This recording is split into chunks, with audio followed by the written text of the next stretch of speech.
sekalian dikasihi Tuhan, apa kabar? Berharap semua dalam keadaan baik dan sehat. Bertemu kembali dengan saya Ria Turnip dalam program Renungan Harian GKI Kebon Jati. Pada kesempatan ini mengangkat tema mengucap syukur sebagai gaya hidup orang percaya. Kita mengambil kutipan Alkitab dari 1 Tesalonika 5 ayat 18. Mengucap syukurlah dalam segala keadaan, sebab itulah yang dikehendaki Allah di dalam Kristus Yesus bagi kamu. Bapak Ibu sekalian yang terkasih dalam Tuhan, mengucap syukur dalam keadaan yang baik-baik saja, mengucap syukur dalam keadaan yang bahagia, tidak dalam tekanan, itu merupakan hal yang gampang mungkin ya bagi kita. Tidak sulit bagi kita untuk kita mengucap syukur dengan keadaan seperti itu. Nah, bagaimana sebaliknya ketika kita harus dan belajar mengucap syukur dalam keadaan yang tidak baik-baik saja? Keadaan yang mungkin membuat kita tertekan, keadaan yang membuat kita duka cita. Mungkin bapak-bapak mengalami ketika dia berusaha, berwirausaha, dagangannya tidak habis atau tidak laku. Kemudian juga sebagai karyawan ada pengurangan karyawan sehingga mungkin harus di PHK. Begitu juga sebaliknya dengan ibu-ibu.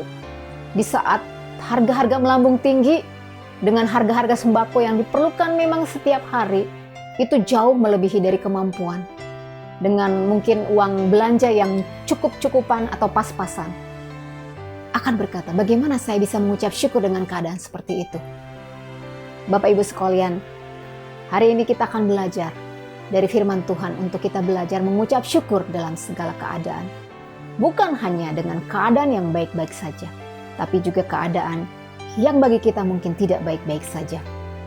Bapak Ibu Saudara sekalian dikasihi Tuhan, inti dari perenungan kita lewat pembacaan Alkitab 1 Tesalonika 5 ayat 18 adalah ingin mengajak kita agar kita bisa mengucap syukur dalam segala hal, dalam segala kondisi, apapun yang kita alami, ucapkanlah syukur. Memang tidak mudah Bapak Ibu sekalian untuk mengucap syukur jika kita berada dalam pergumulan hidup yang berat. Pergumulan yang seakan-akan tidak mampu untuk kita pikul. Sebagai manusia memang wajar jika kita merasa kecewa. Kita merasa seakan-akan saya tidak mampu Tuhan. Namun coba kita renungkan. Mana yang akan kita pilih? Kita terus-menerus tenggelam dengan keadaan duka cita seperti itu, sehingga menghilangkan semangat hidup kita, sehingga menghilangkan suasana hati kita, sehingga kita merasa seakan-akan bahwa hidup ini kejam, hidup ini sepertinya mana Tuhan, seakan-akan bahkan menyalahkan Tuhan. Baiklah kita berusaha untuk kembali bangkit, untuk meminta pertolongan dari Tuhan. Bapak Ibu sekalian yang dikasihi oleh Tuhan, ungkapan syukur memiliki kuasa. Bapak Ibu, jika kita ingin mendapatkan bukti bahwa kuasa dalam pengucapan syukur, ada satu cerita tentang satu ilmuwan Jepang. Satu ilmuwan Jepang yang waktu itu meneliti suatu penelitian dari Universitas of Yokohama. Dia bernama Dr. Masaru Emoto. Dr. Masaru Emoto ini menemukan rahasia keajaiban air. Dia mengungkapkan bahwa air dapat merespon kata-kata. Dia juga dapat mengungkapkan bahwa air merespon keadaan sekelilingnya melalui molekul-molekul air yang ada di dalam air itu. Profesor Masaru Emoto ini bekerja sama juga dengan temannya yaitu Ishibashi. Percobaannya dilakukan bersama-sama itu menghadapkan satu tulisan yaitu arigato dalam bahasa Jepang yang artinya terima kasih. Tulisan arigato ini dan artinya terima kasih ini dihadapkan dengan kristal air itu. Maka hasil dari potok kristal air itu terbentuk sangat indah. Sebaliknya, Profesor Emoto ini, dia membuat satu tulisan lagi. Bukan dalam bahasa Jepang, tapi dalam bahasa Inggris yang artinya evil, kejahatan. Maka hasil kristal yang terbentuk adalah sangat-sangat buruk. Jadi kita bisa melihat bahwa sangat-sangat berpengaruh sekali keadaan di sekitar kristal air ini. Kemudian juga dia tadi bersama rekannya Profesor Isibasi, merupakan ilmuwan yang ahli dalam mikroskop, mendapatkan foto-foto kristal air pertama di dunia. Dia menyatakan bahwa dengan melihat bukti penelitian di atas, dapat disimpulkan bahwa air dapat merespon hal-hal yang baik dan hal-hal yang buruk. Bapak Ibu sekalian, tubuh kita terdiri atas 75% air. Jika selama hidup kita hanya dipenuhi dengan keluhan, hanya dipenuhi dengan sungut-sungut, hanya dipenuhi dengan ucapan-ucapan yang mungkin membuat kita down, maka sama saja kita membiarkan tubuh kita ini menyerap energi yang negatif. Sehingga kita membuat tubuh kita ini mempunyai pikiran yang menjadi pikiran yang pesimis, yang tidak ada lagi semangat hidup, sehingga membuat kita semakin jauh dari Tuhan.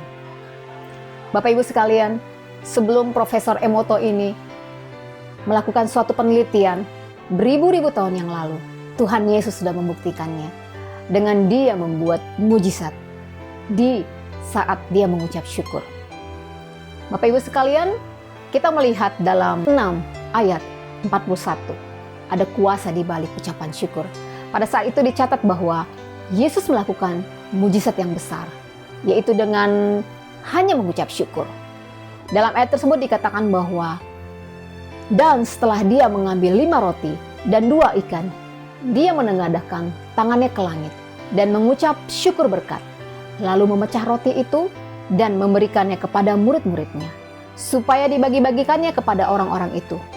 Begitu pula ikan itu dibagikannya kepada semua orang.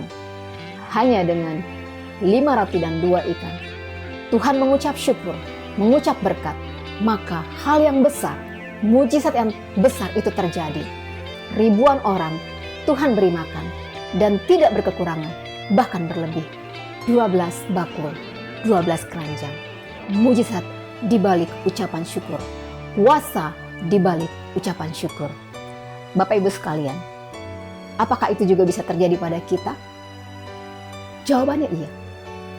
Kita akan belajar bagaimana ketika ucapan syukur itu kita naikkan kepada Tuhan dalam segala kondisi, dalam segala keadaan. Itu akan menyatakan kuasa Tuhan dalam hidup kita.